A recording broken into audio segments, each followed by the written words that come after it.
به نام خدا. با عرض سلام خدمت دانش آموزان عزیز.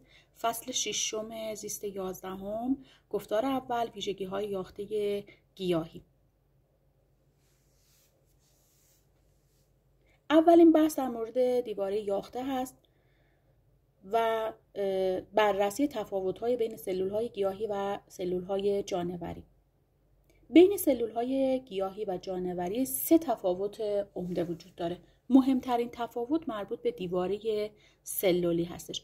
یعنی در اطراف سلول‌های گیاهی علاوه بر غشای سیتوپلاسمی یک دیواره سلولی هم وجود داره که اطراف سلول گیاهی رو احاطه کرده.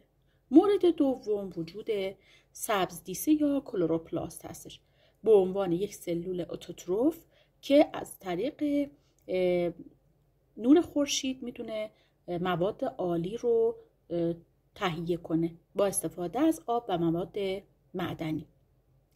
مورد دیگر وجود واکول ها در سلول های گیاهی هستش. درسته در سلول های جانوری هم ما واکول رو داریم، ولی سلول های گیاهی واکول رو در دوران بلوغ به صورت یک واکول درشت مرکزی دارند که این در سلول های جانوری دیده نمیشه. دیواره سلولی برای اولین بار در بافت چوب پنبه توسط رابرت هوک توسط میکروسکوپی که ابداع کرده بود مشاهده شد. به این ترتیب که در بافت چوب پنبه در زیر میکروسکوپ مجموعی از حفرات دیده میشد که توسط دیواره‌هایی از همدیگر جدا شدند.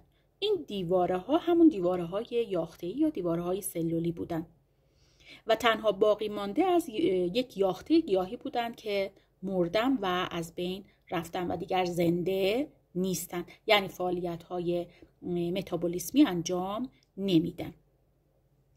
دیواره یاخته در بافت‌های زنده گیاهی بخش پروتوپلاسم رو احاطه میکنه. این بخش پروتوپلاست شامل قشای سلولی، سیتوپلاسم و هسته است. پس اگر ما اینجا بخوایم تفاوت یک سلول گیاهی با یک سلول جانوری رو در نظر بگیریم، در سلول‌های جانوری فقط قشا، سیتوپلاسم و هسته رو داریم، ولی در سلول‌های گیاهی